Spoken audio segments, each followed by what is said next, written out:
Hola, yo soy Juan Sebastián Aragón y bienvenidos a un nuevo episodio de Filosóficamente Liberal. Hoy tenemos una invitada muy especial que repite, porque fue una de nuestras invitadas en la primera temporada, nuestra profesora Miriam Sierra. Miriam, bienvenida. Gracias, Juan Sebastián. Buena tarde. Muchas gracias por la invitación y pues aquí muy contenta de repetir. Eso me parece muy bien. Quise tener este placer de tenerte otra vez en el episodio porque quiero hablar contigo acerca de cómo estás viendo todo lo que está pasando a nuestro alrededor con todos los elementos que hay para conversar, todo lo que ha pasado con la pandemia, lo que esto ha implicado en términos sociales y psicológicos, cómo está, y sobre todo, bueno, en este momento ya en Colombia estamos en vísperas de cambiar de gobierno y sin meternos específicamente con ningún partido ni con ningún candidato, sino simplemente a nivel filosófico. eh, ¿A qué debemos aspirar? ¿Qué quisieras tú que pasaran? Entonces, hablemos un poco de cómo has visto la historia reciente de nuestro país desde tu perspectiva. Bueno, la pandemia fue algo muy desastroso para nuestro país, bueno, para muchos países, pero para nuestro país fue muy complejo. Desafortunadamente, gracias a la pandemia, tenemos 21 millones de personas pobres más que antes. Eso es un indicativo preocupante. Un país con 50 y tantos habitantes, donde casi la mitad está en pobreza y en extrema pobreza, eso pues preocupa a todo el mundo. A las personas que trabajamos con personas en condición de vulnerabilidad, pues nos preocupa muchísimo más, pues porque es un aumento absurdo, eh, y muy triste porque ese es un indicativo. Si antes los estudios demostraban que para que una persona colombiana saliera de la pobreza tenían que pasar eh, 5 décadas, ahora con la pandemia pues esto se multiplica terriblemente. Cómo se mide eso? ¿Cómo se mide eh, qué es pobreza, qué es pobreza absoluta? Y digamos que el hecho de que tengamos esa, digamos, esa triste noticia de que a raíz de la pandemia más de 20 millones de personas regresaron a la pobreza, quiere decir que algo iba bien, o sea, que antes de la pandemia estábamos avanzando tal vez no a la velocidad que quisiéramos, pero que digamos la tendencia era positiva y que la pandemia nos cambió la dirección de esa tendencia. Bueno, la tendencia, no íbamos bien, íbamos como en el límite, ¿sí? Estábamos como en el borde. em, pero pues la gente no descendía a la pobreza tan rápidamente.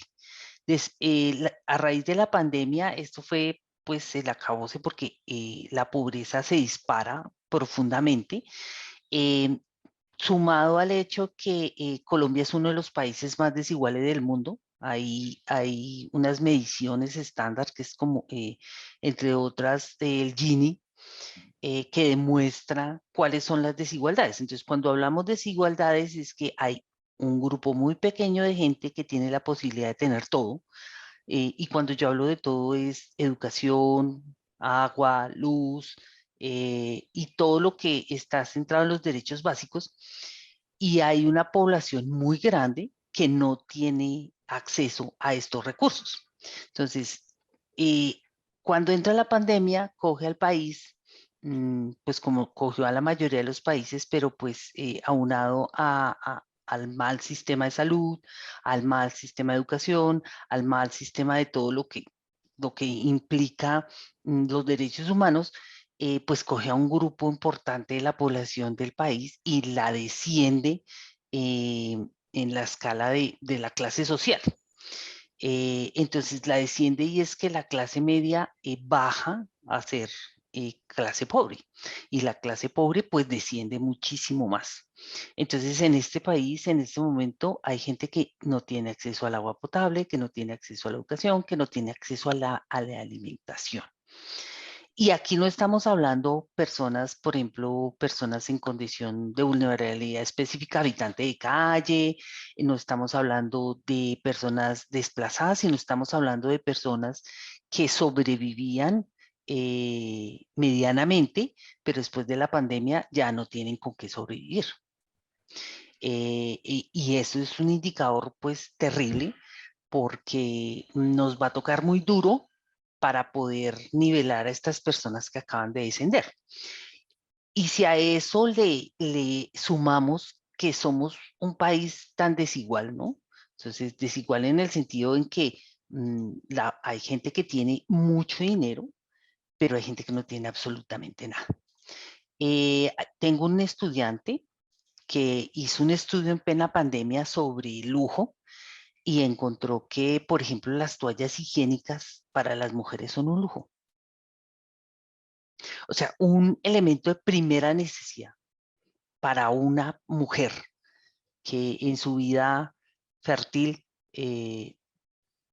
tiene la regla una vez al mes, que las toallas higiénicas sean un lujo, es complejo. Adicionalmente, a las personas que se encuestaron también dicen que el jabón es un lujo, los pañales para niños y niñas es un lujo. Entonces, una pandemia donde hay que bañarse las manos tan seguido y que el jabón sea un lujo, pues eso preocupa profundamente. Y eso, porque es muy, muy fuerte lo que nos estás contando, y uno dice, ¿cómo se resuelve eso? O sea, deberíamos aspirar a que artículos como las toallas higiénicas y el jabón sean de acceso gratuito a través de IPS o a través de alguna forma de estructura social, o más bien meterle el hombro a generar empleo para que la gente tenga los recursos para adquirirlos, porque como hay muchas cosas, porque de todas maneras, digamos, tanto los jabones como las toallas higiénicas son productos que son producidos por la empresa privada y que pues tienen obviamente unos intereses económicos, y cómo se resuelve esa colisión de necesidades. Bueno, es bien complejo porque en nuestro país, si bien es cierto, tenemos, por ejemplo, unas políticas muy interesantes para personas de bajos recursos, pero esas políticas no han tenido un seguimiento y no se ha empoderado realmente a la gente. Entonces, desde mi perspectiva y desde mi experiencia, yo sí considero que a la gente no hay que regalarle las cosas. En nuestro país somos una población muy trabajadora, muy echada para adelante. Lo que pasa es que no hay condiciones para que la gente se forme, para que la gente pueda estudiar, para que la gente pueda acceder a otros espacios donde pueda ganar más dinero. Entre otras porque, por ejemplo, la pandemia requería que la gente tuviera servicio de Internet. Y en nuestro país es muy poca la gente que tiene servicio de Internet por dos cosas importantes. Una, porque no tienen acceso económico para el Internet, y la otra porque la topografía de nuestro país no facilita que lleguen Internet a todas partes. Sí, entonces sí vamos a pensar que fueron 2 años donde no todo el mundo tuvo acceso a la educación por todas las circunstancias. Más el hecho que la situación laboral del país es bien precaria también, pues porque las ofertas le piden a la gente tener un montón de experiencia, un montón de cosas, cuando, por ejemplo, hay estudiantes que acaban de graduarse, ¿sí?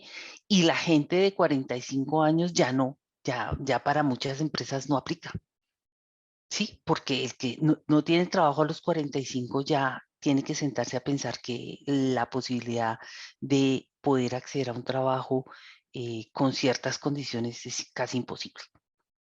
Y cuando tú hablas de ciertas condiciones, incluso un país como Colombia es un país donde más de la mitad de la fuerza laboral trabaja de manera informal. Entonces, en esa informalidad uno, pues yo no sé si hay estudios al respecto, pero ¿cómo podemos saber si esa mitad de trabajadores colombianos que están en la informalidad, por ejemplo, están cotizando salud y pensión de manera independiente, están aportando, no solamente aportando al sistema, no solamente para contribuir a la sociedad extensivamente, sino también para poder construir una pensión que podamos recibir al final de nuestro ejercicio profesional. Entonces ahí también hay un factor de vulnerabilidad, tanto para los ciudadanos como para el sistema en general, ¿no?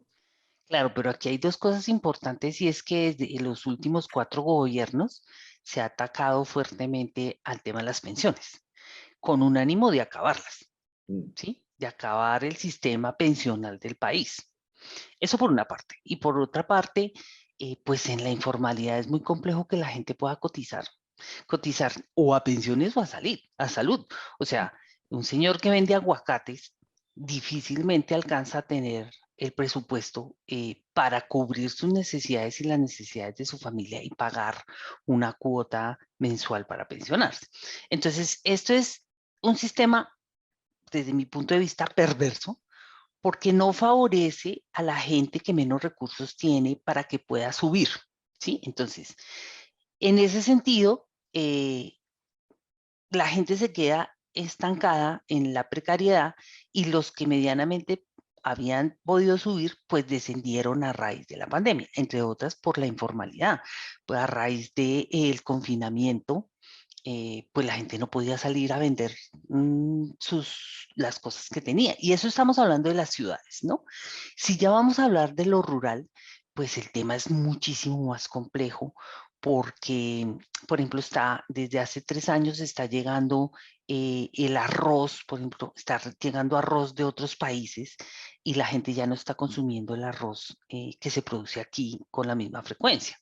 Por ejemplo, es normal que en las ciudades uno encuentre hasta en la tienda de la esquina el ajo chino, un ajo que se demora 8 meses, 9 meses para llegar a la ciudad o para llegar a Bogotá, metidos en unos containers, pero que entre comillas es más barato que el que llega del campo allí nomás.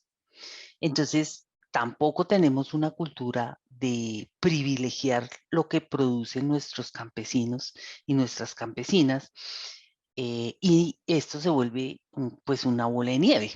Si nosotros no consumimos lo que produce nuestro país, pues nuestro país no va a seguir produciendo. Ahí me parece muy interesante. Ahí tocaste varios temas que me parecen muy complejos y de los que yo mismo no sé cómo pensar, ¿sabes? Porque sé que, por ejemplo, en el tema de las pensiones, sé que esto es un problema además global que tiene que ver con unos factores que además son, digamos que, nuevos comparados con el momento en el que se diseñó este sistema pensional, principalmente en Europa, principios, mediados del siglo pasado, y tiene que ver con una estructura donde los jóvenes aportan para pagar la pensión de los viejos, ¿cierto? Y la idea es que pues, ese sistema se mantenga a futuro, pero hemos tenido en todos nuestros países un descenso importante de la tasa de natalidad, ¿cierto? Entonces, hoy en día esa pirámide poblacional se ha invertido, entonces ahora tenemos menos jóvenes que antes y tenemos muchísimos más viejos que antes porque además también, digamos, hemos también logrado extender la expectativa de vida de los ciudadanos y de las ciudadanas y eso también representa otro problema. Entonces, digamos que cuando se habla de una reforma pensional, hay varios temas que pues, son muy antipáticos para todos nosotros, pero que matemáticamente los tenemos que resolver de alguna manera, porque incluso con la precariedad de la situación de las pensiones hoy en Colombia, creo que algo así como solamente el 20% de los colombianos que deberían estar pensionados reciben una pensión y de ese 20%, el 80% reciben una pensión del salario mínimo, ¿cierto? Entonces hay un 80% de colombianos excluidos del sistema pensional y de los que sí tienen pensión, la gran mayoría tiene una pensión que es insuficiente. Entonces, matemáticamente, ¿cómo se resuelve eso? Y creo que Colombia hoy en día está subsidiando la pensión como con 40 billones de pesos cada año, porque pues, el sistema contributivo no da, entre otras porque la mitad de la gente está en la informalidad y no está aportando. Bueno, es un problema muy complejo y tenemos que asumir discusiones que son muy complejas como igualamos la edad de jubilación de hombres y mujeres como se usa en Europa o mantenemos esa distancia. aumentamos la edad de jubilación, le ponemos descuentos a los que ya están pensionados, aumentamos el porcentaje que debemos contribuir para poder garantizar las pensiones. Entonces, digamos que es un problema que no, no quisiera yo estar en los zapatos de quien tenga que elaborar esa reforma y tramitarla en el Congreso, porque es una discusión muy difícil a la que yo aspiro que los colombianos podamos asumir esa conversación con madurez y tratar de encontrar una solución, ¿no? Claro, aquí hay varios frentes. Uno es que Colombia copió el modelo chileno, que ya es totalmente evidente que es malísimo. O sea, con todo lo que ha pasado, no solo por la pandemia, se evidenció que es muy malo el modelo pensional. Eh, Aquí no pasa lo mismo que en Europa, porque aquí, aunque sí el control natal ha disminuido, no ha disminuido de la forma tan salvaje como ha disminuido en Europa. Mm. Entonces aquí en Colombia sí hay fuerza laboral joven. Lo que pasa es que no hay estrategias para que la gente pueda acceder a ese tipo de trabajos. Eso por una parte. Por otra parte, una cosa que me parece muy curiosa es toda los conceptos que empezamos a tener con la gente inmigrante, de cualquier tipo, especialmente con las personas que vienen de Venezuela. Yo he sido una persona inmigrante y yo considero y me alegra mucho que haya llegado un grupo importante de venezolanos al país, porque estas personas tarde que temprano se van a regularizar en el trabajo y ellos son los que van a aportar a las pensiones de nuestro país. Eso no lo ve la gente del común. La gente ve a las personas venezolanas como una amenaza cuando eso no es verdad. Sí, o sea, si la mitad de los que nacimos acá estamos en la informalidad, ¿qué tan rápido crees que se va a poder formalizar la población venezolana o de cualquier otro origen digamos, al sistema contributivo colombiano? Pues mire, la gente que no es venezolana y que viene de Europa a trabajar acá, de entrada le toca regularizarse. Mm. ¿Sí? Las leyes del país los obligan a regularizarse. Si no tienen un trabajo estable, las personas no pueden estar acá. Con los venezolanos hay cierto margen, pero tarde que temprano eso pasa igual, porque la legislación los lleva a que tienen que estar en la legalidad. ¿Sí? Entonces, esa es una forma de presionar para que ellos también entren a la fuerza laboral no informal, sino a la formal. ¿Sí? Yo sí pienso que la industria tiene que sentarse a pensar que tiene que abrir las puertas para que las personas puedan entrar a la fuerza laboral de una forma regular. Pero pues en este momento las industrias del país no se están pensando eso. No les interesa porque quieren seguir teniendo pre precariamente a la gente. Entonces, para hacer una reforma hay que sentarse a pensarse muy bien qué es lo que está pasando. Y ahí la pregunta que tú hacías inicialmente con el panorama político del país. Desde mi perspectiva, el panorama político es muy complejo en este momento en el país, muy, muy complejo, eh, porque las maquinarias políticas están moviéndose, pero son los de siempre. Y las mismas personas que han desangrado al país están tratando de presentarse nuevamente. Hay una que otra persona que está intentando mostrarse, pero pues muchos de ellos no tienen la historia y la maquinaria para poder hacer una campaña. Y si a eso le unamos que en nuestro país no hay una alfabetización política clara, no hay una formación política, porque cuando uno habla de política, entonces la gente lo asume que es politiquería y lo asume a los corruptos eh, que están de turno. Pero en nuestro país no se nos forma como un agente político. Entonces la gente no sabe, y lo digo yo porque estoy terminando un estudio con una población particular que es en condición de desplazamiento, un estudio sobre ideología religiosa y sobre ideología política, donde evidencio que la ideología religiosa se aprende desde muy temprano y se mantiene en el tiempo. Entonces uno estudia en colegios católicos, la familia es católica o, o protestante o lo que sea, pero ahí hay un refuerzo para que uno entienda y aprenda la ideología religiosa, pero la ideología política no. La ideología política no necesariamente se aprende en la casa, no necesariamente se aprende en el colegio. La gente no sabe realmente cómo elegir, la gente no entiende qué es el voto en blanco, la gente no entiende qué es un plan de desarrollo, qué es un programa que uno debe votar por alguien, es por el programa que está ofertando y no por el tamal, por el dinero, ¿sí? Eso, más el tema que durante la pandemia los paramilitares se tomaron muchos territorios nuevamente.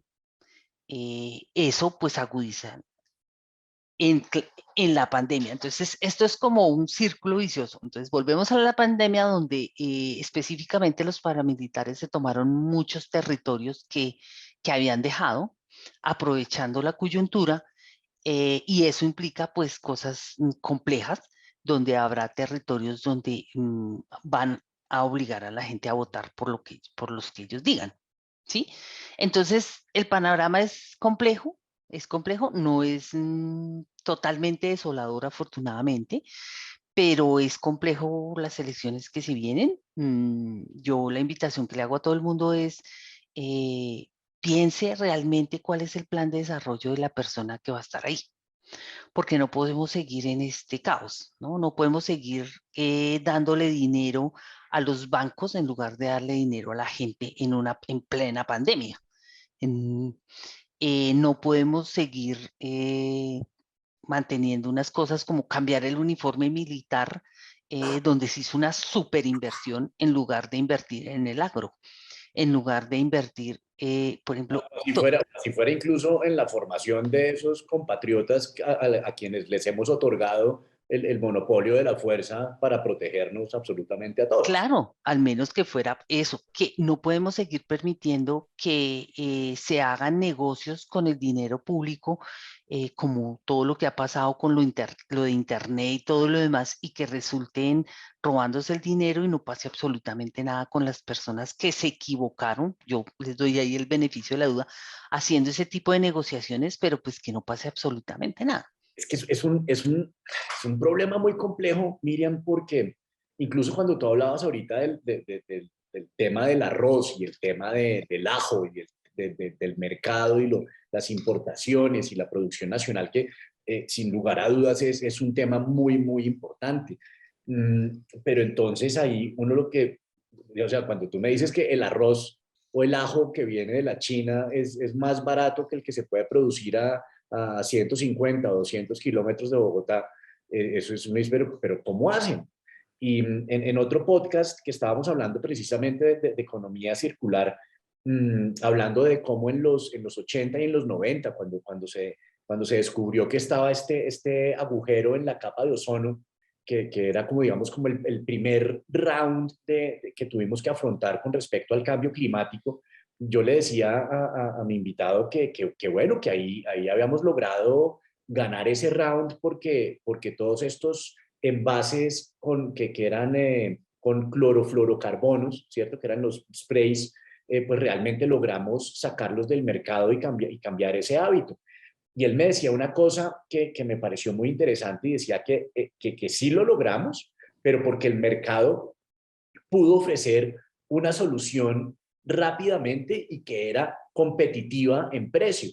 Y entonces acá, porque acá el rollo es qué tan competitivos somos en la producción de distintas cosas para competir con grandes productores de otras partes del mundo que no solamente puede que tengan subsidios estatales, como sabemos que sucede tanto en Estados Unidos como en Europa, que tienen grandes subsidios estatales, pero que además también tienen un gran componente de tecnología, de investigación, de innovación, de valor agregado, que en últimas, cuando todo esto llega al consumidor, pues el consumidor, o sea, pedirnos entre nosotros tomar unas decisiones que sean o más costosas o que escojamos cosas de menor calidad en aras de un interés nacional, me parece que es una ficción difícil de vender hoy en día. y que además ni siquiera sé si debemos aspirar a pedirle eso a la gente en vez de pedirnos a nosotros como colectivo, ¿sí?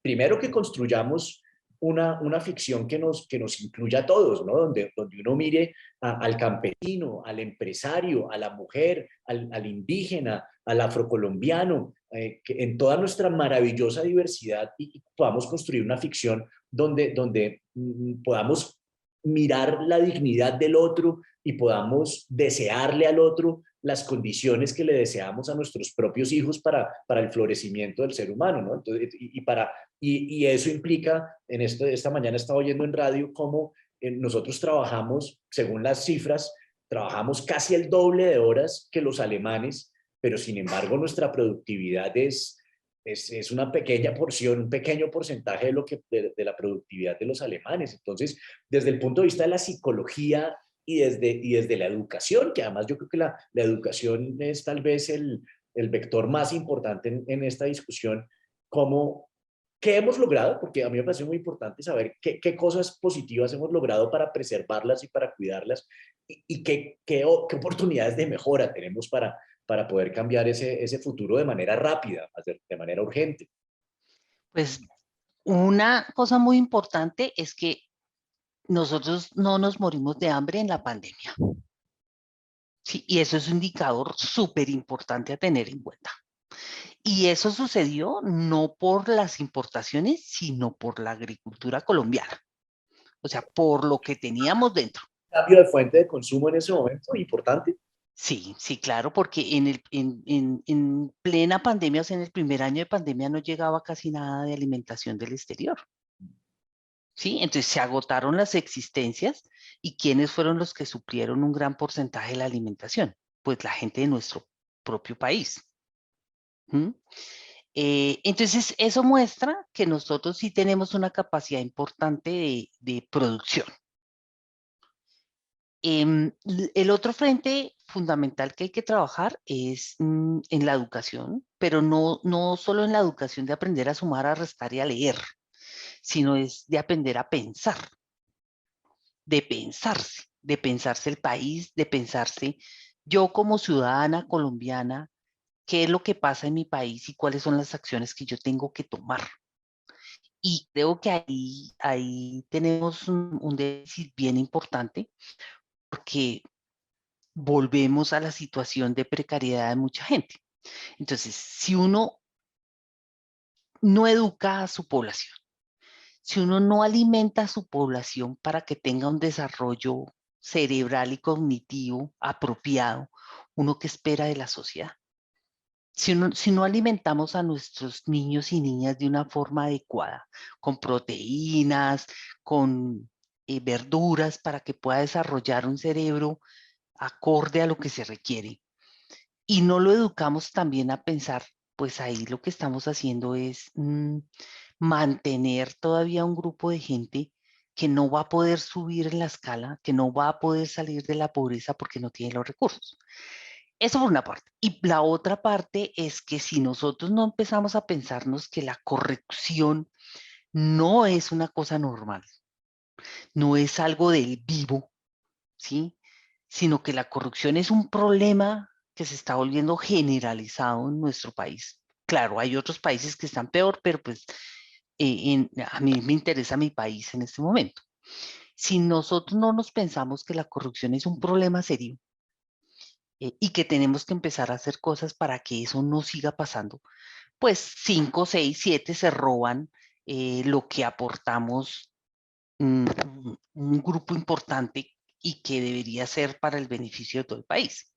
Pero no es incluso una cosa más generalizada, Miriam, porque es que a mí me preocupa que yo veo muchas manifestaciones de corrupción a todas las escalas, en todas las regiones y a todos los niveles, ¿sabes? Aquí, para mí hay un ejemplo que me parece icónico y es que en la Avenida Séptima en Bogotá, que es una de las principales avenidas de esta ciudad, eh, en cierta temporada hay un grupo de personas, de vendedores ambulantes, que salen a vender cerezas, pero realmente no son cerezas, son ciruelas, ¿cierto? Entonces, porque las cerezas, como es un producto chileno importado, seguramente tiene un mayor valor, entonces cogen y empacan las ciruelas y les ponen no sé qué, algo para que brillen y ponen unos palitos ahí para que parezcan los... O sea, hay realmente todo un trabajo de engañar a la gente para venderles ciruelas, haciéndolos creer que son cerezas.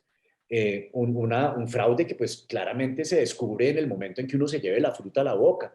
Pero yo siento que nosotros tenemos una cultura de la viveza, como el término que usaste ahorita, que es transversal, ¿cierto? Que lo tiene el que se cuela en el Transmilenio, el que invade el espacio público, que puede ser desde un vendedor ambulante hasta un esquema de seguridad de un funcionario público que hace lo que se le da la gana con el esquema de seguridad.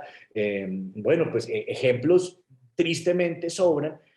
Y yo no sé aquí, mi hipótesis, no sé si tú me la compres, tiene que ver con que nuestros países latinoamericanos hemos copiado toda la estructura de gobierno y digamos que todas las reglas sociales las hemos copiado de Europa y de Estados Unidos hasta las normas de tránsito, ¿cierto? Lo hemos copiado, pero realmente nosotros simplemente instalamos el software en el computador, pero no aprendemos a usarlo, ¿cierto? Entonces yo aquí en este computador tengo Excel y tengo Word y tengo PowerPoint, pero yo soy totalmente analfabeta con esos programas. Y siento que los colombianos somos analfabetas en qué quiere decir división de poderes, en qué quiere decir pesos y contrapesos, qué quiere decir participación ciudadana. Y eso, digamos, yo siempre veo que la conversación se centra alrededor de la responsabilidad de la educación superior en este problema. Y yo no sé qué opines tú, pero a mí me parece que a los 20 años ya es muy tarde. Esto es una cosa que primero tenemos que formar a los formadores y arrancar con los niños. Yo creo que el sentimiento de respeto hacia el otro, de normas de convivencia, de empatía y todo eso hay que enseñarlo desde la primera infancia, ¿no? Bueno, aquí varias cosas. Yo también creo que el hecho de que seamos países colonizados hace que tengamos una mentalidad diferente, ¿sí? Entonces, que tengamos mucho de locus de control externo y es echarle la culpa a todos los demás y no asumir nuestra responsabilidad. Ok. Eso es por una parte. Pero por otra, yo sí creo, y como psicóloga estoy totalmente convencida que uno si quiere cambiar, cambia, independientemente de la edad que tenga. Entonces yo creo que esto hay que hacer un cambio estructural en todos los frentes. Trabajar con las niñas y los niños, trabajar con los adolescentes, trabajar fuertemente con los formadores, trabajar fuertemente con los adultos jóvenes, trabajar con la gente adulta y hasta con los abuelos. Yo sí estoy convencida que si hubiese unas transformaciones y si hubiese una voluntad política, y cuando hablo política no hablo solo del Estado, sino de la misma gente, nosotros podríamos cambiar y hacer transformaciones importantes. Pero hay que también que tener en cuenta una cosa y es que en nuestro país pasa algo muy particular y es que hay una dejación de las instituciones que ha llevado a la gente a una incredulidad de la institucionalidad compleja. Entonces, la población no cree en la institucionalidad, no cree en las instituciones de ningún tipo, ni en la salud, ni en la educativa, ni en la fuerza pública, ni en ninguno de esos aspectos. Y eso también Pero lleva, no sientes que eso está pasando a nivel mundial? Uno ve las conversaciones en Francia, en Estados Unidos, en México, en Brasil, y como que pareciera que hay una crisis cultural, hay una crisis de la democracia y de confianza en las instituciones que es alarmante. claro, y es bien preocupante. Yo pienso que está pasando a nivel global, pero como escalado. En nuestro país hay una desconfianza y una dejación, pero no hay como una apropiación, ¿sí? Entonces, nosotros asumimos que el Estado es otra cosa diferente a la que somos nosotros, que nosotros no somos todos estados, que todos somos parte del Estado.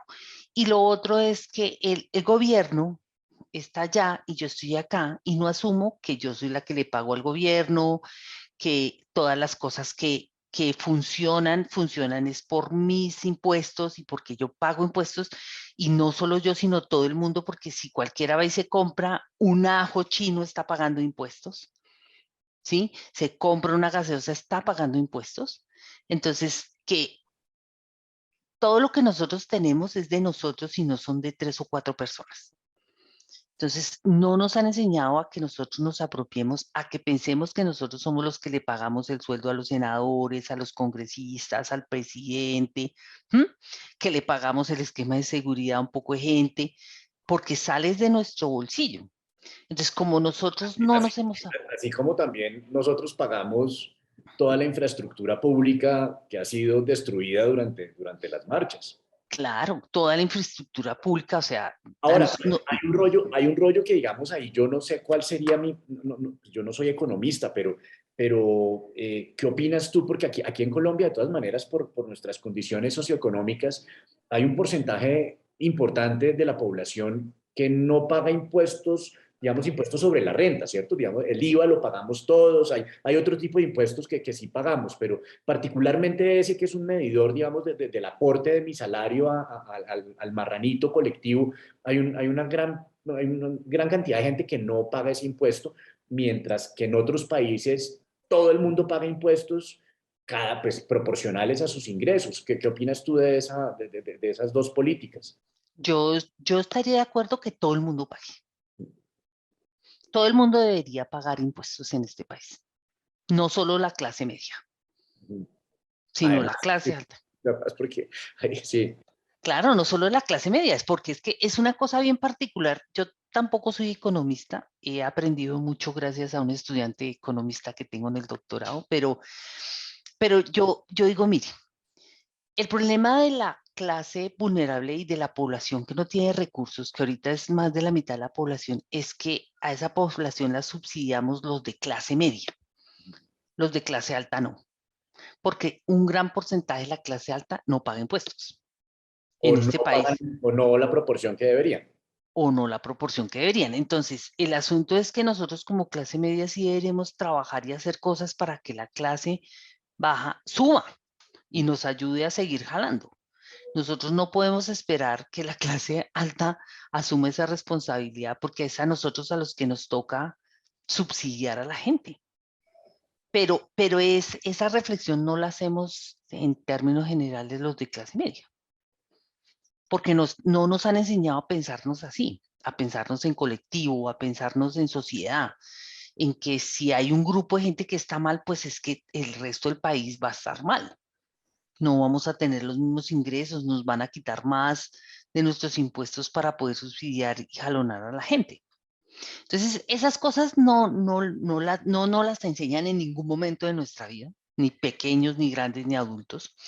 Tampoco nos enseñan a tener una mentalidad financiera, a saber manejar el dinero, o sea, aprender que si yo me compro un televisor a 50 cuotas con mi tarjeta de crédito, llámese la que sea, pues lo estoy pagando 2 y 3 veces y eso no es funcional, ¿sí? Entonces, aquí hay un entramado muy interesante y hay un compromiso muy importante de las personas que afortunadamente somos privilegiados por nuestra formación, por nuestro trabajo, por las cosas que hacemos. Hay una responsabilidad muy importante y es mostrarle a esas personas que no han tenido la posibilidad que vean que sí se puede, pero hay que pensarse diferente. O sea, hay que aprender a pensarse diferente. Hay que aprender a pensarse y a pensarse por qué se cuela la gente, por qué voto por un político corrupto, por qué no voy a las urnas a votar. O sea, en un país donde el abstencionismo es brutal, en nuestro país el abstencionismo es gigantesco. Lo cual le conviene Mm, a las maquinarias, porque entonces claro, con menos votos comprados pueden acceder a las curules. claro, claro. Entonces, si uno no vota, le da la opción a un grupo minoritario para que haga lo que quiera. Y eso no puede seguir funcionando. Por ahí he visto un meme muy interesante sobre una canasta de huevos y ahí le enseñan a la gente de colores los huevos. Y si usted vota en blanco, ¿qué pasa? Si usted no vota, ¿qué pasa? Muy interesante. Vamos a buscarlo y lo vamos a poner en la descripción de este video para que la gente lo pueda también ver y compartir. Me parece muy interesante. Mm, es muy Tú bueno. hablabas de una cosa que también me obsesiona y es el aprender a pensar. Yo tengo la percepción de que los seres humanos creemos que sabemos pensar, ¿cierto? Creemos que además tenemos además esa condición que nos diferencia del resto de los organismos en el universo. Y yo opino distinto. Yo opino que pensar es un proceso complejo y que eso tiene unas reglas y unas características que deben ser enseñadas. Hace poco llegó a mis manos por uno de estos grupos de WhatsApp un texto muy interesante que también vamos a poner en la descripción del video, una carta escrita por un estudiante de la Universidad de los Andes, universidad privada acá en Colombia, que es además en todos los rankings catalogada como la mejor universidad de Colombia y una de las mejores de América Latina. Mm, y él se queja de que su formación como economista, precisamente, en la Universidad de los Andes es una cosa totalmente técnica, ¿cierto? Y que no hay espacio ni para la filosofía, ni para el humanismo, ni para debatir. Y yo creo que esa queja de este estudiante, yo creo que es válida no solamente en la Universidad de los Andes, sino en general en todas las universidades, ¿cierto? Me parece que es un texto, bueno, eso sí debo decir que es un texto muy bien escrito, lo cual quiere decir que alguna buena formación ha tenido este estudiante. Sí. Es un muy buen texto. Pero sí es una pregunta muy interesante para poner sobre la mesa.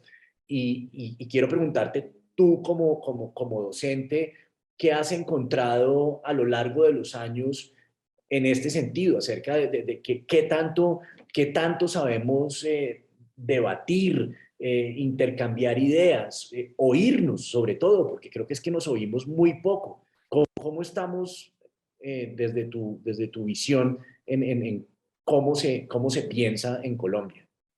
Bueno, yo tengo personas de pregrado, de maestría y de doctorado. Entonces, eso ayuda muchísimo a entender. Eh, Desafortunadamente, en términos generales, en los tres espacios encuentro yo personas que tienen muchas dificultades para debatir. Uno, para argumentar lo que está debatiendo y para aceptar el argumento del otro o de la otra. Eso es bien, bien particular y ahí uno encuentra una resistencia súper importante en la gente porque no está acostumbrada a sentarse y a que le contradigan lo que está diciendo y a obligarlo a que debata y que después de que pase ese debate no ha pasado nada. Esa no será una consecuencia perversa de un principio que nosotros consideramos sagrado y que cuando uno lo dice suena muy bonito, pero creo que tiene ese tipo de efectos perversos, y es que todo el mundo tiene derecho a creer lo que quiera. Y entonces cuando uno oye un argumento que va en contra de mi posición, no hay como una necesidad de afincarse emocionalmente y defender mi posición, porque de lo contrario implicaría dejar de creer lo que creo, y eso nos parece peligrosísimo. No sé qué dirían los psicólogos clínicos al respecto. En el tema, yo pienso que esto es como un entramado de muchas cosas, ¿no? La falta de entrenamiento para sentarse a debatir y no entrar en lo emocional. La cultura de nuestro país que nos viene enseñando a que uno no puede hablar ni decir determinadas cosas porque o te matan o te desaparecen o te pasan cosas muy difíciles. ¿Mm? Entonces eso nos ha llevado como a meternos en una burbuja y quedarnos callados y no decir. Y pues las cifras de defensores de derechos humanos y todo esto nos demuestra que es mejor quedar callado, como dicen por ahí, calladito se defiende más bonito. Entonces, yo creo que es más por ahí. Entonces, no, la academia no nos da los elementos para poder argumentar y defendernos. En- Eso lo veo en todos los niveles. Afortunadamente, por ejemplo, en la maestría en la que estoy, la gente empieza a transformarse y a cambiar y a empezar a entender que el tema no es personal, ¿sí? Que yo no estoy atacando a Juan Sebastián. Estoy rebatiéndole las cosas con argumentos, con estudios, con demás, y el tema baja. En el doctorado, igual entran pensando y se sienten al comienzo un poco mal cuando uno les empieza a debatir, pero ya afortunadamente entienden que no, que la cosa no es así, que esto es un espacio académico y los espacios académicos tienen que sustentarse desde una argumentación. No porque sí es que yo soy así o el otro es así, entonces tengo que aguantármelo porque es así, tengo que soportar lo que es así. No. Entonces, cuando yo hablo de pensarse es eso. Es listo, podemos tener una conversación donde yo no estoy de acuerdo en nada de lo que usted está diciendo y yo se lo rebato, pero después de que se acaba ese debate, usted y yo podemos seguir siendo amigos sin ningún problema, porque no es un tema personal, no es Juan Sebastián, sino son ciertas ideas de Juan Sebastián con las que no comparto. Entonces, ese punto es complejo. El otro punto es pensarse, no pensar solo en mí mismo, ¿sí? Sino pensarse en el otro y en la otra. Eso es difícil cuando uno tiene hambre, cuando uno tiene educación, cuando uno tiene casa, es difícil pensar al otro.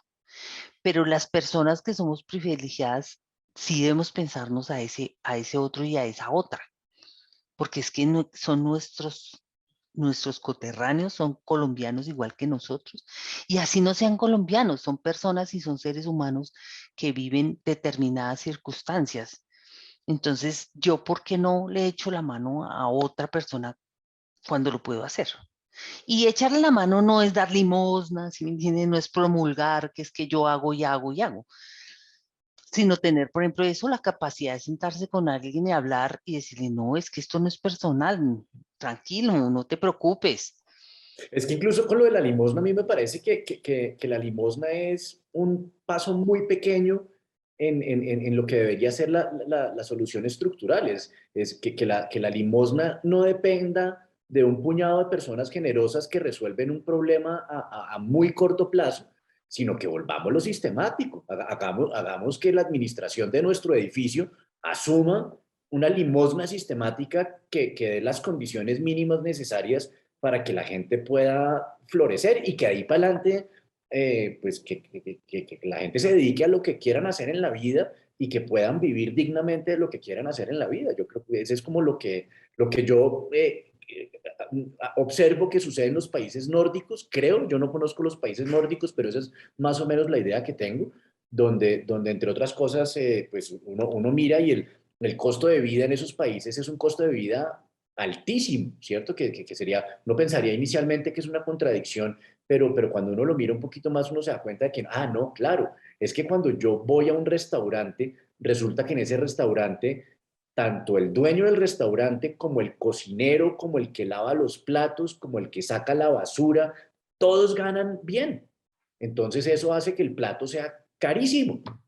Entonces, claro, Claro, eso probablemente querrá decir, desde mi perspectiva de colombiano, querrá decir que mi nivel de vida, entre comillas, bajaría porque ya no podría ir a restaurantes con la frecuencia que va aquí en Colombia, donde me aprovecho de que la mano de obra es baratísima y entonces puedo ir a más restaurantes. Es como la negociación que tenemos que hacer para construir el país que soñamos. claro, claro. Aparte que, por ejemplo, ese es la subida del salario mínimo. Eso es perverso desde mi punto de vista. O sea, ese no es una alza real con relación a cómo se mueve el dinero en el país. Pero, ¿y Eh, cuánto crees tú que ha debido subir? lo que pasa es que una persona con el salario mínimo que tiene en este momento, con la subida de transporte, con la subida de gasolina, con la subida de la alimentación, con la subida de los servicios públicos, pues es como si no le hubieran subido, al contrario, le bajaron el sueldo. Pero ahí, bueno, ahí te hago una pregunta porque es algo que yo he observado, porque creo, hay un libro que leí recientemente que lo recomiendo mucho de un psicólogo norteamericano que se llama Jonathan Haidt. El libro se llama La mente de los justos. Y en él analiza precisamente ese problema de por qué es tan difícil que dos personas que tengan posiciones distintas en lo político o en lo religioso puedan comunicarse de una manera civilizada. Y es un libro muy interesante, pero para resumir más o menos un poco de lo que va, él dice una cosa y es que las personas realmente tenemos unas posiciones preconcebidas emocionales con respecto a los distintos temas y después uno digamos que viste esa posición emocional, la viste de razones para poder justificarse. Lo traigo a colación por lo siguiente, porque yo tengo entendido que la mayoría de las organizaciones que hacen presupuestos para el siguiente año, ¿cierto? Las organizaciones siempre hacen unas Proyecciones. y lo que yo tengo entendido es que la expectativa en el segundo semestre del año pasado, la expectativa de la mayoría de las organizaciones era que el salario mínimo iba a aumentar alrededor de un 6%, pues porque siempre se calcula que esté más o menos cercano a la inflación, ¿verdad? Y entonces este gobierno dio una sorpresa aumentándolo al 10% y eso estaba por encima de la proyección que estábamos esperando. Entonces, mi pregunta es, mucho, si hubiera sido el 6 era lo que esperábamos. Ahora fue más del 6 pero tampoco nos parece bien. ¿No será que ahí estamos siendo sujetos de nuestra emocionalidad? No, no. Aquí el asunto es que más del 5, más del 6, más del 10, pues la estadística es la estadística y uno puede hacer ajustes estadísticos para poder generalizar el asunto. El asunto es que el salario mínimo debería subir realmente teniendo en cuenta las necesidades del país, viendo el contexto del país, cómo está el país, quiénes son los que realmente eh, tienen la posibilidad de tener un trabajo y ganan el salario mínimo y cómo ese salario mínimo sí les da para vivir realmente mínimamente, ¿sí? Porque es que, claro, suben el salario y después sube todo, pues el salario mínimo no sube. Entonces, hagan los ajustes realmente de subir todo y después miren realmente y ahí se hagan el ajuste. Como digo, yo no soy economista, pero lo que uno ve con la gente con la que trabaja es complejo, es muy complejo, ese tema es muy complejo en el sentido en que pues el salario mínimo sube, no sube casi nada, pero por ejemplo nosotros seguimos manteniendo gente en el Senado, en la Cámara, donde ganan un montón de dinero, no asisten a las sesiones, o sea, hay un montón de cosas ahí de corrupción que no tiene sentido. Los presidentes tienen una pensión vitalicia absurda de un montón de dinero, cuando ellos también tienen, son dueños de la mitad del país y tienen ganancias por otro lado. Entonces, yo creo que esas cosas es que hay que sentarse cuando yo digo aprender a pensar es eso, es cuestionarse esas cosas y cuestionárselas con tranquilidad, sin decir que es que yo soy de un lado o del otro. Poder tener discusiones con personas que no son afines a lo que uno piensa para poder tener un espacio de reflexión y entender la situación. Porque es que también en el país nos han enseñado en que usted, el que piensa diferente a usted, usted no lo tiene que escuchar. Sí, usted es un paria y tiene que sacarlo de su amistad y no puede escuchar nada de lo que dice el otro porque es que como no es afín a usted, ¿cómo lo va a escuchar?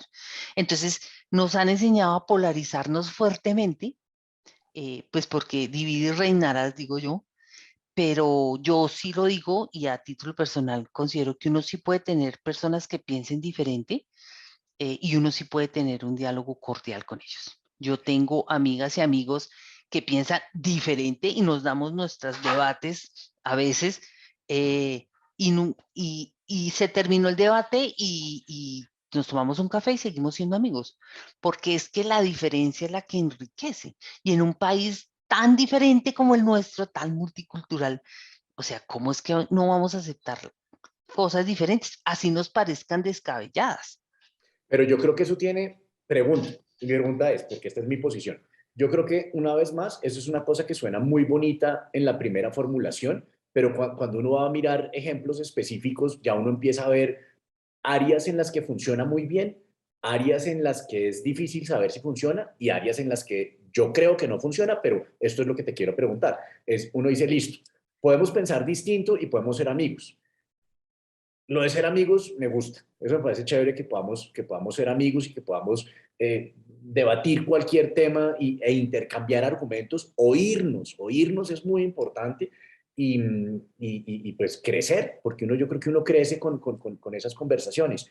Pero llega un punto donde uno dice como, bueno, y si estoy conversando con una persona racista, ¿qué onda? O si estoy conversando con una persona que considera que, qué sé yo, que a las mujeres hay que pegarles para que hagan caso, ¿cierto? Entonces yo creo que hay unos límites de un contrato social donde creo que ahí sí tenemos que estar de acuerdo, ¿cierto?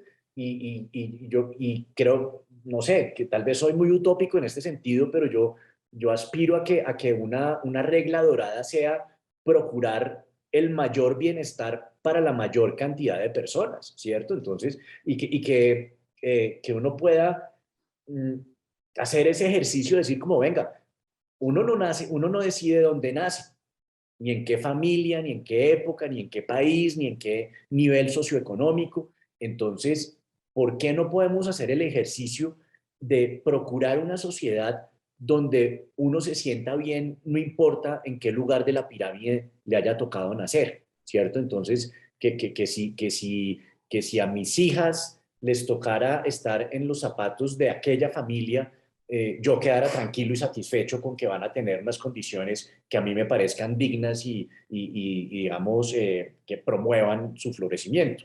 Entonces, creo que, ¿qué opinas? ¿Hay unos límites para... Sí, hay unos límites, pero también yo lo hablo desde mi quehacer. Yo soy profesora y a mí me llega todo tipo de personas pensando todo tipo de cosas. Y pues yo no puedo avasallar a mi estudiante porque es homófobo, porque es xenófobo, porque... No, yo lo que planteo con las personas con las que trabajo, no mis muy cercanos, sino con los estudiantes, yo les digo, mire, yo entiendo sus posturas, entiendo que usted ha construido unos imaginarios, pero la invitación que le hago es contraste si eso es real. Y dos, y si eso que usted piensa no transgrede la ley y no transgrede la vida de otros. Si cuando usted se comporta de tal forma no está agrediendo a los demás, ¿sí? No está agrediendo a otra persona. Yo a mis estudiantes les digo, mire, yo no vine a transformarle a usted ni a hacerle terapia porque no hago terapia psicológica, sino a que usted piense, usted tiene unas posturas ideológicas, hasta dónde esas posturas realmente si tienen un piso, si están sustentadas. Y qué de lo que usted piensa y de lo que usted hace transgrede o no transgrede al otro o a la otra. Porque si usted transgrede al otro y a la otra, ahí es donde usted está perdiendo y el otro también está perdiendo. Entonces, piénsese su postura realmente y si su postura violenta a los demás, eh, hay algo que está pasando que se está haciendo mal. A mí me parece muy, muy importante esa invitación que tú haces a contrastar las creencias con la realidad. Y claro, ahí también hay una cuestión como de definiciones, ¿no? Hay otro libro muy interesante de Michael Sandel, que es un profesor de filosofía política en Harvard. El libro se llama La tiranía de la meritocracia y es algo que creo que está pasando en todas nuestras sociedades, ¿cierto? Donde yo vivo convencido de que todos mis logros y todo mi éxito son producto exclusivamente de mis méritos, desconociendo que alrededor mío hay toda una infraestructura que me permitió ser esto, ¿cierto? Y él pone un ejemplo que me parece que lo ilustra muy bien y es LeBron James, que es un gran basquetbolista norteamericano.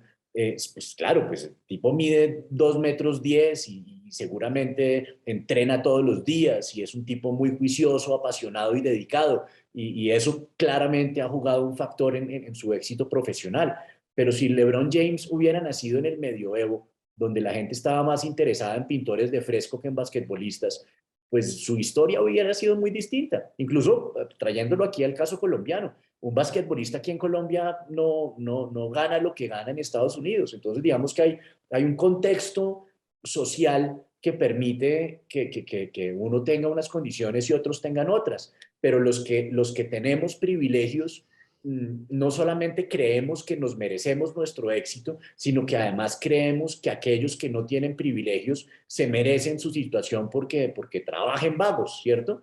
Entonces, y resulta que eso, pues yo creo que eso vale la pena por lo menos analizarlo para que nos demos cuenta si de verdad uno puede comparar peras con manzanas y si realmente las personas están teniendo una igualdad de oportunidades para que su trabajo los defienda, ¿cierto? Eso más allá de considerar si hay profesiones, ¿sabes? Porque una persona qué sé yo, un escobita que barre las calles es una persona tremendamente trabajadora, está trabajando Tremenda. varias horas al día a la intemperie.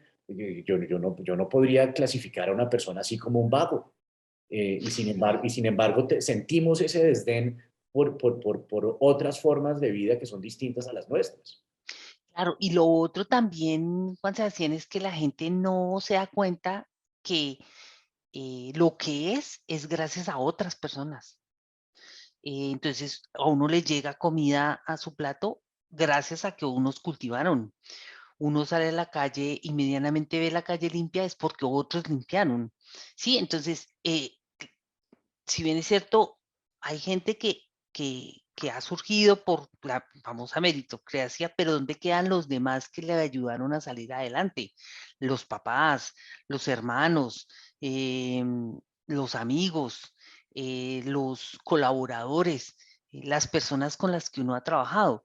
Yo es que mi filosofía siempre me ha marcado en que uno debe trabajar en equipo. Yo molestando siempre digo, hagamos combo, porque el combo mueve más, da la posibilidad de que uno aprenda más, y que se desgaste la gente del grupo menos. Pero esa no es una filosofía de todo el mundo en nuestro país, el de trabajar en equipo y darle eh, el puesto a cada uno y agradecerle a todo el equipo de los logros que se tengan y disfrutarse el logro que tenga alguien del equipo, así uno no haya tenido ningún tipo de injerencia. Y eso realmente es trabajar en equipo y entender que uno hace sus cosas y que tiene privilegios, pero gracias también a muchos que también lo acompañaron o le acompañan en este momento en su vida.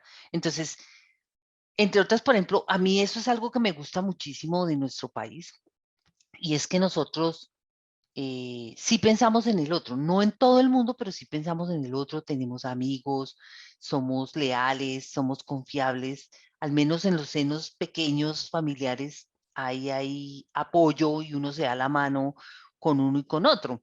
Entonces no hay, aquí a Colombia no ha llegado todavía esa competitividad salvaje de los países del norte, donde yo me paro por encima del otro como sea para lograr lo mío, y en el edificio se muere la abuelita y nadie se da cuenta sino hasta que huele, porque se murió y nadie se dio cuenta si salía o no se sabe nada. Y yo creo que en nuestro país todavía eso no nos ha terminado de permear, afortunadamente.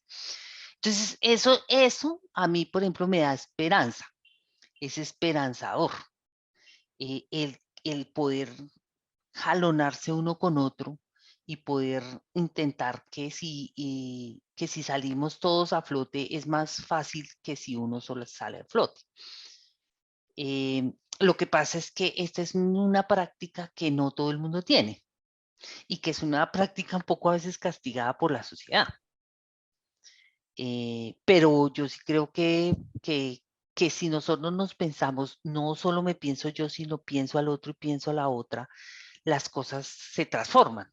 Entonces, cuando yo me enfrento a una persona que está totalmente en desacuerdo con lo que yo pienso, pues yo no entro a agredirla porque no tiene sentido, ¿sí?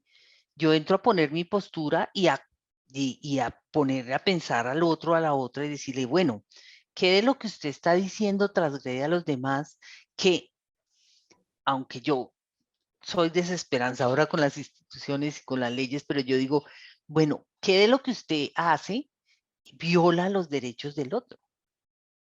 Y si usted le viola los derechos al otro, hay problemas. O sea, lo que usted no está haciendo no está del todo bien. pero no entro a decirle, mire, es que usted no, si usted no piensa igual que yo, es que está mal. No, es invitarle a las personas también a que eso es pensarse. Entonces, quizás yo pienso así porque me dedico a la academia y porque no me gusta transgredir a mis estudiantes, sino cuestionarlos y hacerlos pensar, ¿sí? Piénsese el país que tenemos, piénsese qué va a hacer, piénsese usted, ya se leyó los programas de los candidatos, ya sabe qué candidatos hay. Pues porque las personas con las que yo trabajo son también privilegiadas porque en este país la gente que se puede formar a nivel superior es muy poquita. Y si uno como mentor o acompañante de ese proceso no invita también a la reflexión, pues no está haciendo nada. ¿Cómo? Porque, digamos, aquí hay otro fenómeno que también está pasando en muchos países y es que, si bien, como lo menciona muy bien Harari, si bien antes el nacionalismo era digamos, un cierto tipo de ideología que agrupaba Deportiva. a todo un país en contra de otro, ¿cierto? Entonces, a todos los americanos contra los soviéticos o todos los franceses contra los ingleses, lo que fuera. Hoy en día hay un fenómeno de un nuevo nacionalismo que es rarísimo porque el enemigo es un compatriota. Es local, sí, esto se volvió local. Entonces esto de pensar el otro, digamos que hay discursos en el mercado político que lo que hacen es volver enemigo a un compatriota. Y entonces eso es como si fuera la imposibilidad absoluta de convivir con el de allá, ¿cierto? Esto yo creo que es un peligro muy grave porque pues se vuelve ingobernable. Y aquí digamos, aquí siempre está el debate, aquí en Colombia y en todas partes del mundo, y es entre lo público y lo privado, ¿cierto? Lo público tiene unas características, tiene unas oportunidades, también tiene unas limitaciones. Lo privado también ofrece otro tipo de soluciones que tiene unas virtudes y unos peligros también. Y digamos que uno podría cometer la falacia de escoger casos aislados y uno podría demostrar, mire que esto público funcionó mal, o esto público funcionó bien, o esto privado funcionó mal, o esto privado funcionó bien. Pero en términos generales, ¿cómo vamos a resolver los problemas estructurales, ¿cierto? La educación, ¿para quién va a ser? ¿Solamente para el que pueda pagarla? ¿La salud va a ser solamente para el transporte? ¿Cómo resolver esos temas y cómo plantear dentro de nuestras comunidades académicas y dentro de nuestros círculos sociales una, una, una estrategia que nos permita otra vez mirarnos como un todo, y no solamente a los colombianos, y no solamente a los seres humanos, sino a la naturaleza extensivamente y a todo el planeta y a todas las nacionalidades, ¿no? Y sí, yo creo que ese es el reto de los seres humanos de esta época, y es pensarse diferente y pensar qué es lo que sucede y tomar acciones frente a lo que sucede, tomar posturas y tomar acciones frente a lo que sucede. En la academia, pues el reto en nuestro país es bien, bien fuerte, porque es estudiar cosas locales, o sea, nosotros estudiamos muchas cosas foráneas, pero ¿qué pasa con lo local? O sea, sí, y ¿por qué no le damos el realce a lo local como le damos el realce a lo de afuera? Como estudios que están haciendo un montón de universidades frente a las cosas que están pasando, a lo que pasó con el COVID, a la malnutrición de los niños y las niñas, a las desventajas que tienen las mujeres en el mercado laboral. O sea, es un montón de cosas que se están estudiando, pero aquí no se les da el realce suficiente. O sea, eso no circula académicamente fácilmente porque no puede uno publicar ese tipo de cosas, porque como digo yo, eso no le importa sino a Colombia, y como a Colombia tampoco le importa, pues eso no publica. Entonces es como empezar a tomar realce y realmente empezar a preocuparnos por las cosas reales, ¿no? Y dejar de comer tanto cuento, ¿no? Es que llegaron los venezolanos a quitarle el trabajo a los colombianos, como si antes de que ellos llegaran todos ya teníamos trabajo. que además es exactamente lo que pasa con todas las poblaciones migrantes en todos los países. Claro, Que claro, eso una es lo discusión que pasó en Estados Unidos, en Europa, lo mismo. Cuando llegaron los colombianos, entonces que todos eran ladrones, que todo, eran un montón de cosas. Entonces, ¿cómo pensarse que eso es más una oportunidad que una desgracia? ¿Sí? Es una oportunidad para echarle la mano a unos vecinos que en muchas ocasiones nos han echado la mano, Mm. porque la migración colombiana a Venezuela ha sido muchísimo más grande que la que hasta el momento ha llegado a Colombia. Claro, pero ahí hay que, digamos, la motivación está muy bien, pero eso tiene que ser de una manera estructurada, ¿cierto? Porque alguna vez oí una opinión que me pareció muy interesante porque era una opinión de un republicano, ¿cierto? Y él daba su opinión acerca de la inmigración ilegal. Y una de las cosas que él decía es, este país lo hemos fundado alrededor del respeto por la ley, ¿cierto? La idea La es que libertad. haya un imperio de la ley y que la ley sea para todos. Entonces, nosotros tenemos que promover son cosas que promuevan el respeto por la ley y no cosas que promuevan el irrespeto por la ley, ¿cierto? Y él lo que dice que es, suena muy bonito, pero creo que hay hay mucha tela por cortar ahí. Él lo que dice es, lo que no me parece bien es que la gente entre ilegalmente, que entren legalmente. Entonces, claro, es que para que entren legalmente es una galleta, pero bueno, listo, pero por lo menos, pero el tipo tiene un argumento que me pareció interesante y es, aquí los vecinos de este edificio nos reunimos en la asamblea y miramos el presupuesto. Dijimos, necesitamos tanto para la jardinería, tanto para la seguridad, tanto para el mantenimiento de los ascensores, qué sé yo, ¿cierto? E hicimos un presupuesto y dijimos cuánto íbamos a poner cada uno para poder ejecutar ese presupuesto. Y resulta que si aquí llega todo este combo de gente que no estaba metido en los cálculos iniciales, entonces para poderles prestar esos servicios la plata hay que sacarla de algún lado. Entonces, ¿qué? Cuota extraordinaria y cubrimos a esta gente, porque esa es una discusión válida. Y yo creo que esa es la que hay que dar aquí en Colombia, listo. Entonces, bienvenidos todos. Pero ¿cómo se organiza eso en términos de los servicios básicos esenciales de salud, de educación y de transporte? ¿Cómo lo vamos a cubrir entre todos nosotros? ¿Vamos a tener un aumento en la tributación para poder cubrir eso? Ese es un camino y sería un camino válido y muy altruista. Claro, pero el otro es también, venga, yo le doy trabajo y usted también aporta Produce, para que claro, entre todos salgamos adelante. claro. ¿Sí me entiende? O sea, venga, yo pienso que es que yo no estoy de acuerdo con todo el tema de la ley, porque la ley no es, aquí en este país no es real. Entonces, yo sí creo que es que si uno va en un barco y hay tres naufragando y uno lo sube, pues uno lo sube y les dice, listo, pues ya están mejor, ayuden a remar porque es que esto vamos todos juntos. Entonces, es que si usted se subió en este barco, venga y reme, venga y ayuda a remar para que salgamos todos juntos. No se convierta en un paria o no se convierta en algo en que yo tengo que hacer su trabajo, sino venga, súbase y hagámosle juntos. Para que reme le tengo que dar un remo. Tampoco puedo esperar Claro, que claro, tengo que darle ciertas condiciones. Tampoco es que, no, búsquese la vida, no, venga a ver y rememos todos para ver qué hacemos. Entonces, por ejemplo, listo, uno tiene en su conjunto, reparte y dice, bueno, vamos a contratar al señor que cuide el jardín, al señor que limpie los espacios, no sé qué, así más. Pues dentro de estos contratemos un venezolano. Son 6 empleos, al menos démosle trabajo a uno, un trabajo decente, legal, démosle trabajo a uno para que ayude a remar, ¿sí? Pero ese tipo de cosas no se lo piensa la gente. entonces ahí viene el problema donde hay un colombiano que dice, pero venga, yo tampoco tengo trabajo. No, Claro, pero ahí entonces uno le dice, pero entonces, ¿qué? Usted no tiene trabajo, pero usted tiene la posibilidad más fácilmente de conseguir trabajo en medio de todo porque usted está en su casa. mm. En cambio, este no está en su casa. Y es Pero, que si yo no le doy trabajo, la probabilidad es que nadie le va a dar y ¿qué va a pasar?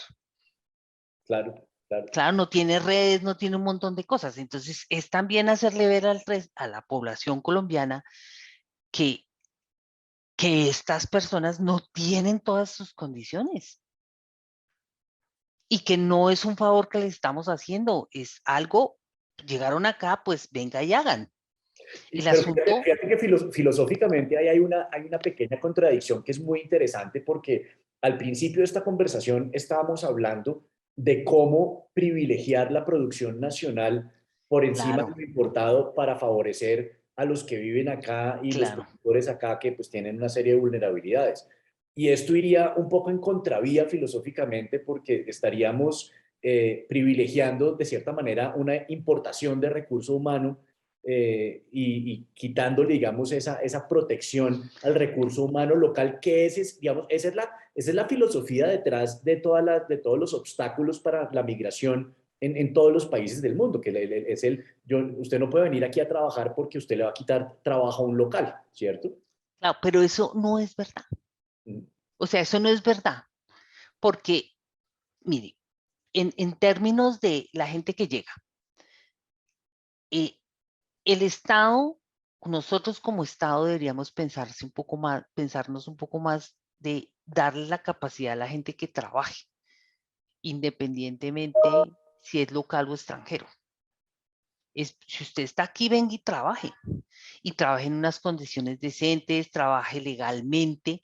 Lo que hay que favorecer es que todo el mundo trabaje de una forma legal y no informal o subterránea, Pero no deberíamos violando impuestos. predicar lo mismo con los productos, es decir, como, pues, compra No, arroz colombiano o chino o ecuatoriano, pues porque no, con los también hay productos es campesinos, diferente, y porque aquí entre otras, también hay campesinos que están produciendo. claro, claro, pero entre otras, los productos de acá hacen desarrollo acá.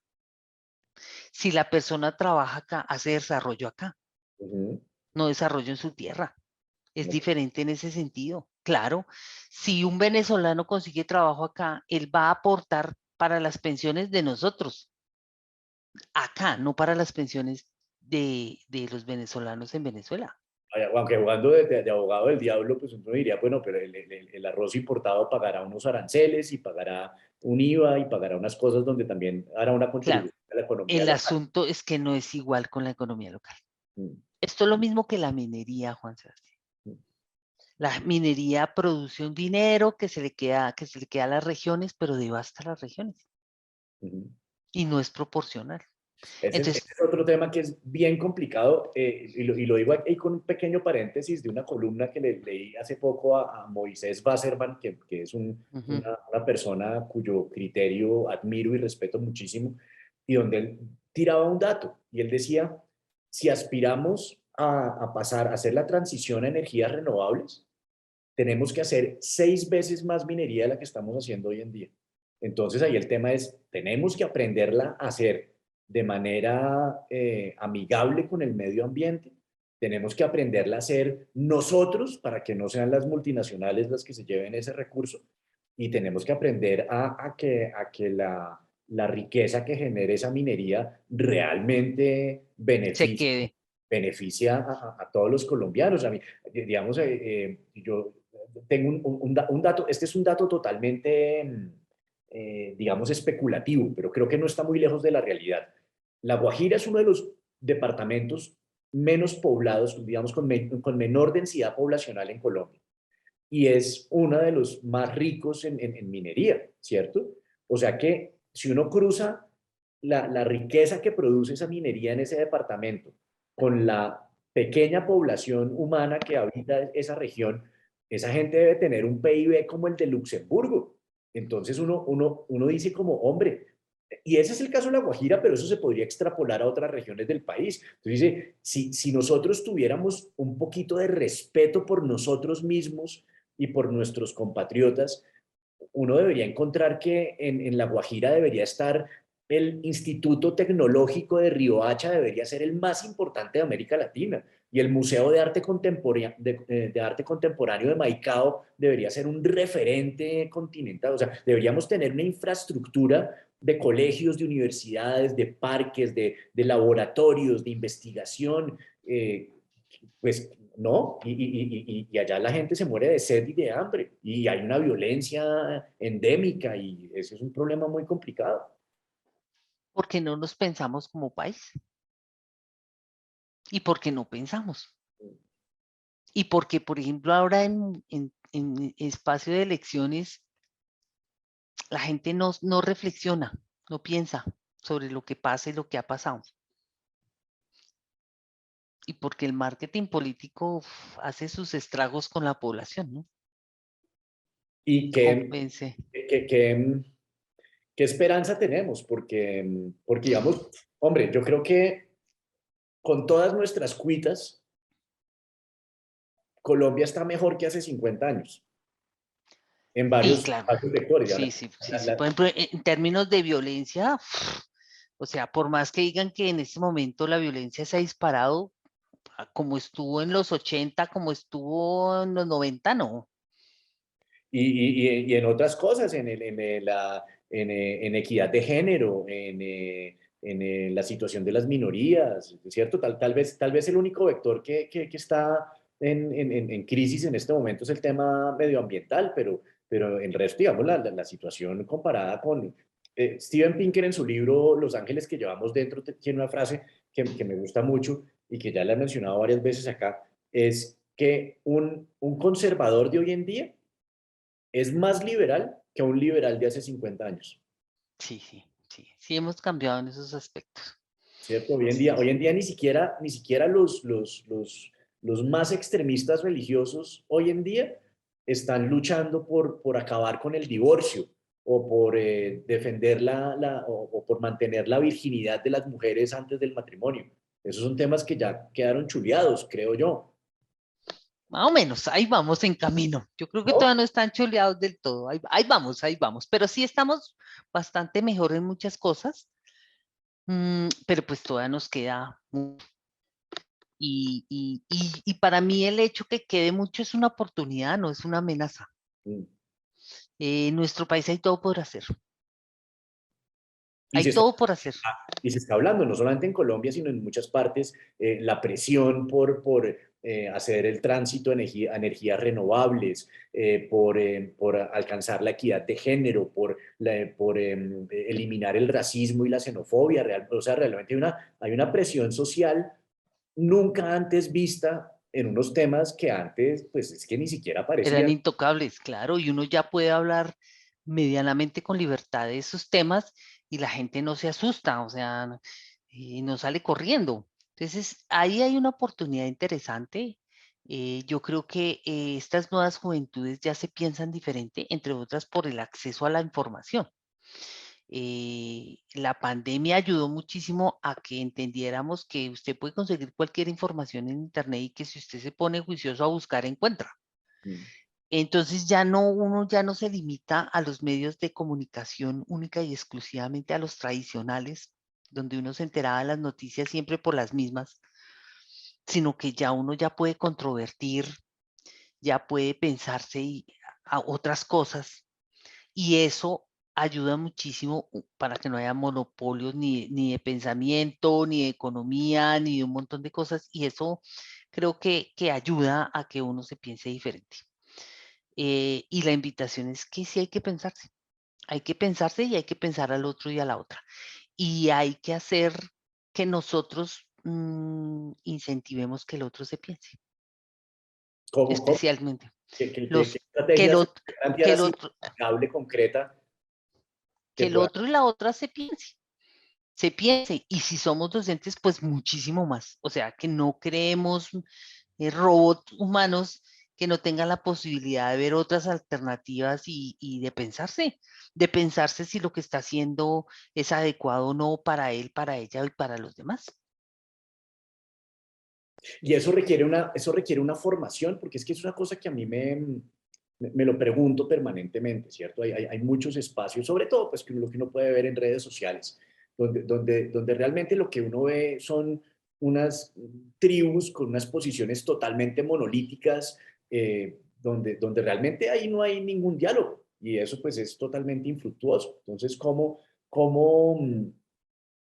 prepararnos como ciudadanos para poder tener una conversación en la que salga algo productivo, una especie de, como la obligación de encontrar un consenso, ¿no? Como de poder coger personas de distintas posiciones y decirles, chicos, ustedes tienen la tarea de formular una solución a este problema, una solución que los satisfaga a ustedes cinco. Yo es que no soy de las fórmulas mágicas, ¿no? Ujú. Entonces yo desde mi pensar digo, uno tiene que educar con el ejemplo. Entonces uno no tiene que ser corrupto, uno no tiene que falsificar sus documentos de formación, uno no tiene por qué, Debería ser innecesario decir eso, ¿no?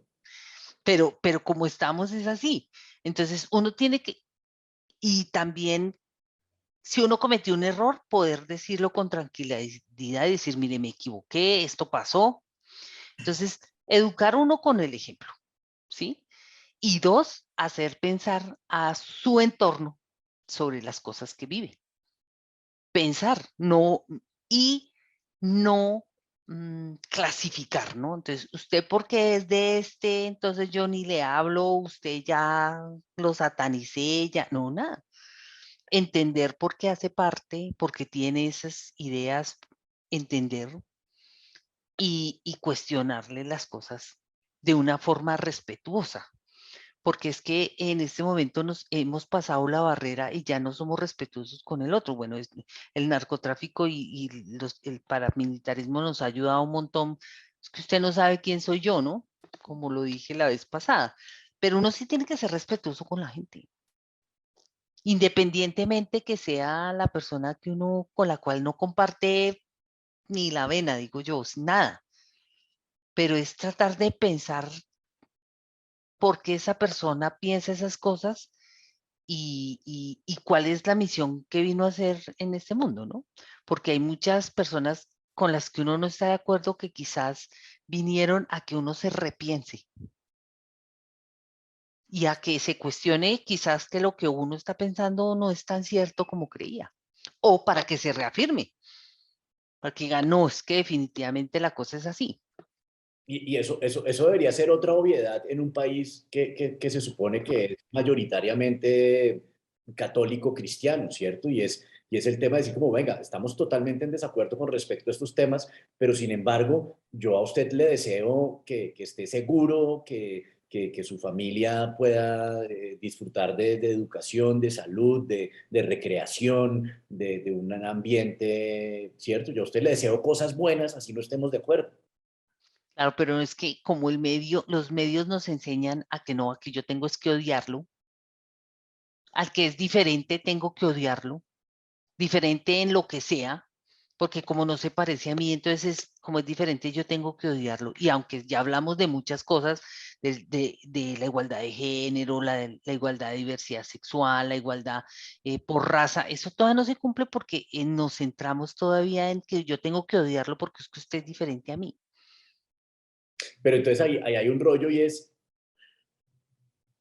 esas diferencias están basadas en unas categorías, muchas de las cuales son invenciones nuestras, ¿cierto? Porque el concepto de venezolano o de colombiano es, pues, los países son una ficción, ¿cierto? Hubo un momento en que era un mismo país y puede que en el futuro vuelva a ser otra vez un solo país, eso no lo sabemos, es una ficción. El hecho de que usted haya nacido allá y yo haya nacido acá es totalmente circunstancial. Como es totalmente circunstancial el color de mi piel, mi identidad sexual o mi orientación sexual, son totalmente, ¿cierto? Son casualidades, eso no depende de uno.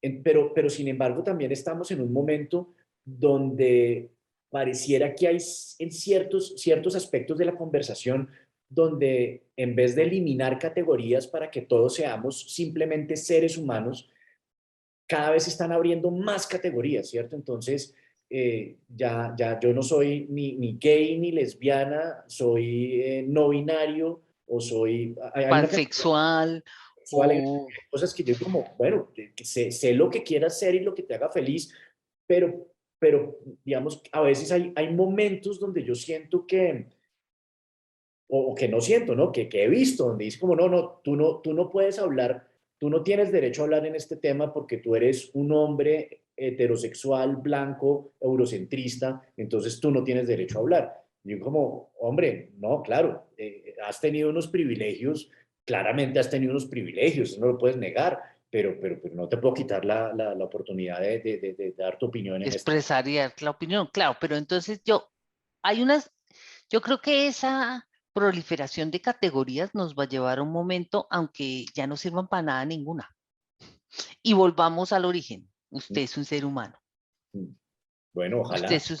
usted es un ser humano independiente, que sea venezolano de la fuerza pública, paramilitar, guerrillero, narcotraficante. Usted es un ser humano que transgrede la ley a veces, que no, pero usted es un ser humano. Que usted hace parte del equipo de fútbol tal y yo del otro, entonces no podemos sentarnos a hablar. No, no, las polarizaciones que nos han vendido desde hace un tiempo acá no tienen sentido. No tienen sentido. Y esas categorías que hemos abierto, y hemos abierto, y hemos abierto, nos van a llevar un día a que esas ya no nos sirvan. Ojalá, ojalá. Miriam, y para terminar, siempre nuestra recomendación literaria al final, ¿qué libro te gustaría que la gente leyera en estos momentos? Puede ser, ya sabes, de cualquier tema, un libro que hayas disfrutado mucho. Un libro que me haya disfrutado últimamente. Es que últimamente no he leído sino cosas técnicas.